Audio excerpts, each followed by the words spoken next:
मोगाचे भावा भयणीनो, सोबत म्हणाल आम्ही आज देवाच्या जिवितांत एक खास घटना, एक महत्वाची घटना ऐकल्या आणि ती म्हणजे देवाचे राज परगटूंक ही बरी खबर आपल्या संवसारांत व्हरूंक आपल्या वार फुडें व्हरूंक जेजू बारा शिश्यांक वा देवदूतांक विचून काडटात.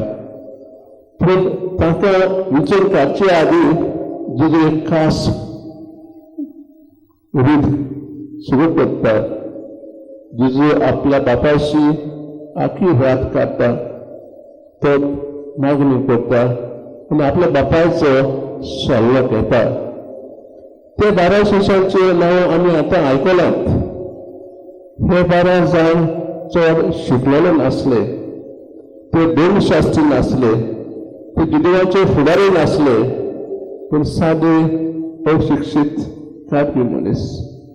ही जावन आसली आपल्या बापायची खुशी आनी जेजून ही खुशी पाळली. भयणीनो, जेजून जल्म एकल्याक देवाचें राज परगटूंक आपयल्यात. सगळ्यांक देवान खास शक्ती दिल्ली आसात, जल्म एकल्याक खास गिणी दिल्ली आसात, जल्माला तशेंच वेगवेगळो कुडीसूय दिलो आसा. जशें जुदान सिमोनान कोणाक भियेन नासतना आपली गिणी वापरून देवाचें राज परगटलें, तशें आमी आमचे गिणी वरवीं देवाचें राज परगटूंक देवाचो आदार आनी शक्ती मागुया.